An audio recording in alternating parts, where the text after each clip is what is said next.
What's up, guys? I'm Motonosity, and I'm back. So I've been gone for a while.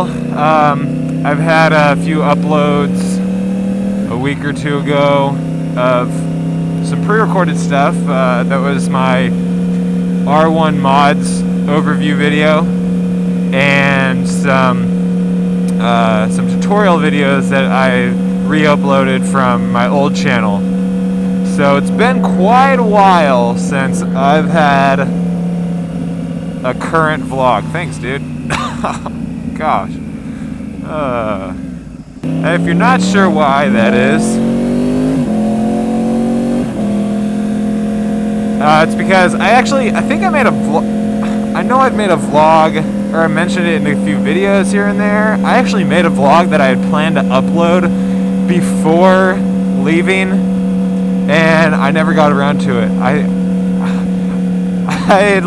had everything ready to edit, and I guess I just ran out of time, but that was going to explain everything that was going on, but I'll explain it now. So I just got married at the end of January, and then the next day we left for our honeymoon. We were gone for 2 weeks. Got back in the first weekend, like 8th or 9th of February. So that's when we got back, and yeah, it's been about a week now, and haven't had a chance to upload any videos, but I'm here now. I had a sweet trip. We went to a bunch of different places.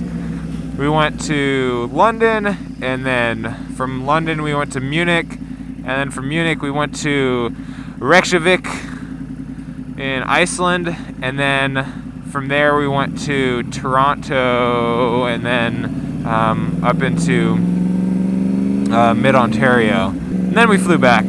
So kind of did like a world tour kind of thing going on there.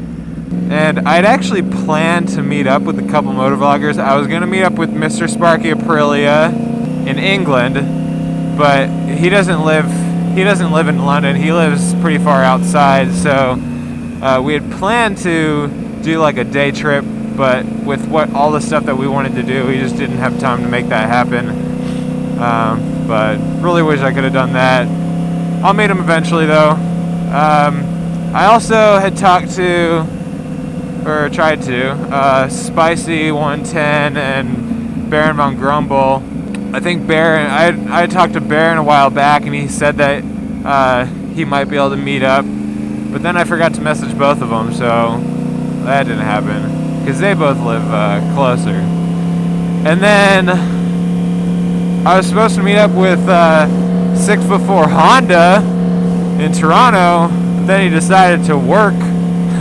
He had to work in the evening, so because we got into Toronto at like 6 or so at night, and then we stayed overnight in Toronto and then left for a few days, so we weren't in Toronto very long, and he was working in the evening, so couldn't make that happen. But there's a ton of motovloggers that I want to meet in person, and wasn't able to make any of them happen on this world traveling tour, but we'll make it happen eventually.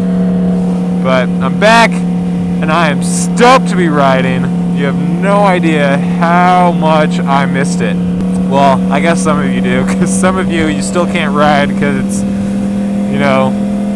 20 below and you're sitting on 2 feet of snow. I'm sorry, I really am, but here in Texas we can still ride, but kind of not, because last week, so I was here all of last week, and I got back,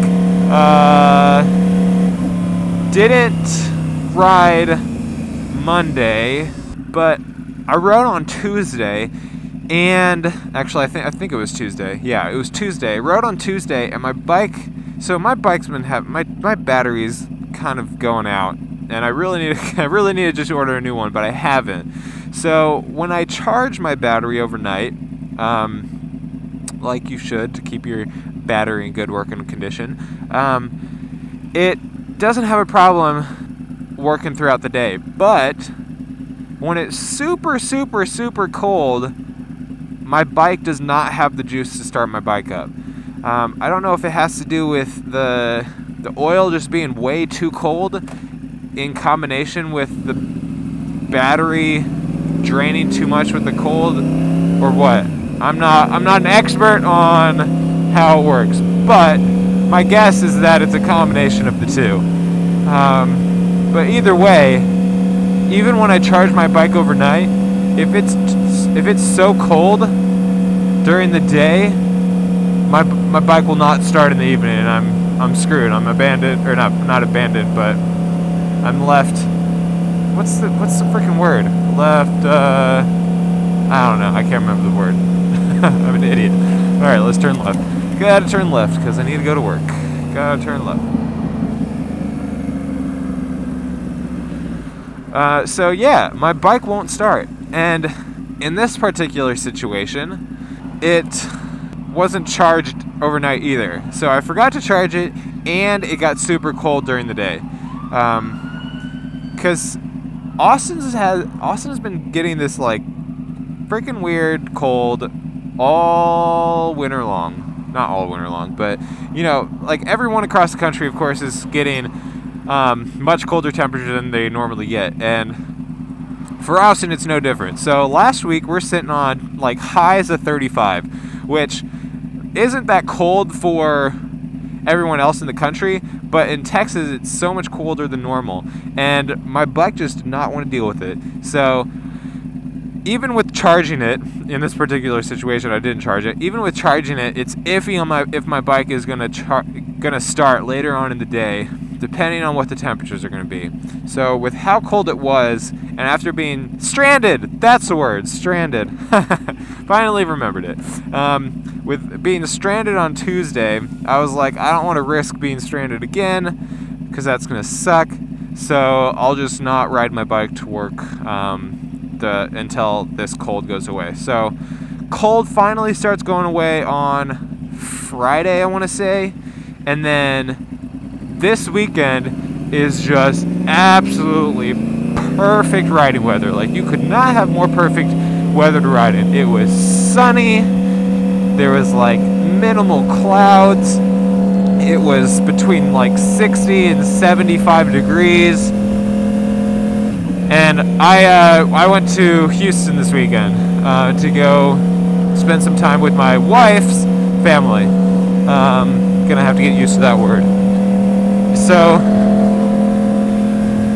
we go to Houston. Of course, I bring my bike because whenever I travel and there's not going to be like freezing cold rain or anything, I bring my bike with me now that I have the truck. So I bring my bike. I get all my gear ready to go. We get to Houston. We get there. We got plans for the rest of the day, so I don't unload my bike. But next day in the morning, I unload my bike because the weather's perfect and I'm going to go ride, right? So I unload it, go to get my stuff out of the truck, realize I didn't bring any of my gear. I left it all on the chair in my living room back at home. So I've got my bike, and I've got my bike unloaded, but I've got no gear. So I'm not going to go ride. I could go ride around the neighborhood at like 20 miles per hour where there's no cars and do that, but I mean, how much enjoyment am I going to get out of that? So I don't get any riding out of this gorgeous weekend. And then yesterday, Monday, it starts doing this drizzle thing, and then now we've got this super dreary weather. So it's supposed to go away. Like, we're not supposed to have this all week, and the temperatures are still great, so it's still really good riding weather, but there's the risk of rain now. So I was really bummed about that. So come back from not riding for 2 or 3 weeks to being an idiot. So, but we're good now. I'm riding. It's warm enough weather where I'm not super scared of getting stranded at work with a dead bike. and hopefully I'll be able to get some better riding out of this weekend. But man, I got so much to update you guys on. So I'll probably make a separate vlog tonight or tomorrow on like everything we did on the honeymoon, because it was awesome. But there's so much of that I just want to like put that in another vlog. But there's still like so much other stuff that I've got to update you guys on. I mean, like the whole reservoir cover situation. So like the original company that I ordered reservoir covers from, they kind of sucked. Like the actual wristbands were like really good quality, and I loved them because I had used one for like a month or two. I think it was a couple months, because I wanted to make sure that it was not like terrible quality and that it, you know, hold up in the weather and the sun. And it was great, but then the stitching was terrible, and how they did the stitching was terrible, and they couldn't do anything about it. So that didn't work out. So I've been working on finding a different company to do it, and I know there's a good amount of you that had done pre-orders, and I've updated you guys on it, trying to keep you updated during the process. But I found a few companies that I'm going to be trying to get it sorted out with, so hopefully it's not too much longer on that front. Two, I made a vlog about, oh man, that's a big bump. Probably should ride two hands. I made a vlog considering the option, or not option, but the, I don't know, considering selling the R1 and getting an R6 and some sort of dual sport bike, whether that be a dirt bike that's street legal, some sort of actual dual sport, a supermoto, you know, something of that sort. And I was going back and forth, got a few video responses, got a bunch of comments, and moved away from that. I wanted to keep the R1, I'm just gonna save up for the dual sport. But, you know, I've been going back and forth on it, and I've gotten to the point where I was, you know, actually like searching out R6s and contacting people about taking a look at their bike.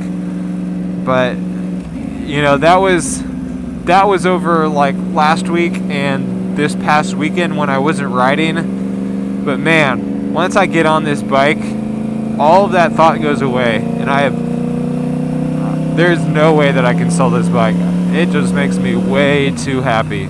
So at this point in time, I can tell you guys that the R1 is not going away, but there's a good possibility that I could still make the dual sport happen within the next few months, but we shall see. So if you have, I think that guy's got a flat tire or something, or his car's broken. If you got any opinions on which bike I should get, anything in those kind of categories, let me know. So what else? Oh, if you follow me on Facebook or Instagram, by the way, links to that stuff below, or you have heard it in a vlog somewhere or other, I bought a 2010 Toyota Tundra back in like September. I've also got a 2004 BMW M3 that I bought a couple of years ago. So those are the two cars that my wife and I have, and I've been exploring selling one or the other or both and moving into something else, just because I'm not using them to their full value, and it's kind of just a money waster, and I'm trying to free up some money in any way that I can. I'm trying to be a little more fiscally responsible. So like the M3, I pay insurance on it, and it pretty much just sits in my garage. I drive it maybe like 3 or 4 times a month because I ride my bike most of the time. I don't commute in the M3, and on the weekends I may take it out like once or twice a weekend, but other than that, it just doesn't get it just doesn't get driven that much. So like there's no real point in me having it. I love the car. Back when I was in high school, I got a ride from a guy who had an Alpine White M3 E46, so the same generation as mine. And ever since that point, I always wanted to own one of those M3s. And I finally made it happen a couple of years ago. And I love the car. I've been making a lot of like minor changes cosmetically to get it how I want it. And I had bought a bunch of performance parts, but I just haven't had the time to get that stuff done and installed, and I don't drive it that much. So basically it's just been a money pit, and I'm exploring the option of selling that.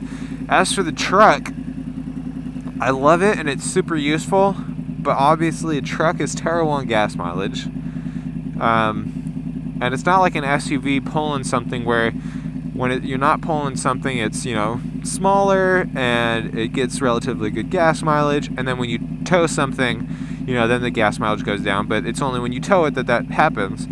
So driving around a truck all the time, because my wife, she's the one who primarily drives the truck on a day-to-day basis, because she doesn't know how to drive stick, so she don't drive the M3, which we're gonna work on and teach her how to do that. But she primarily drives a truck, so, you know, it gets terrible gas mileage in the city, and she doesn't like driving such a large vehicle. So exploring the option of selling that for an SUV that we can tow something with when, you know, we want to go someplace and I want to bring the bike. And since I only commute on my bike, there's really no point in us having two vehicles either. So, you know, I love having both, but do I really need to be spending the money on... Oh, come on, dude. Do I really need to be spending the money on keeping two vehicles when I don't need to have two vehicles? I get most of my enjoyment and use out of my bike. So, I don't know. Let me know your thoughts on it. We'll see what happens around that. I don't know if we're going to sell one or the other or both, but it's definitely something that we're looking at. So, we'll see. But I'm sure there's other stuff that I've got to update you guys, but I can't really remember. But I should have a vlog out on Friday as well, so keep a lookout for that. Be sure to subscribe if you haven't, and I'll see you guys in the next one. Peace. And I wanted to do that type of video for this one just to show you guys what I got on the bike. I'll have links to everything that I have in the description, so if you're interested in any of it, you can click the links down there. But let's go ahead and take a look. We can start from the front.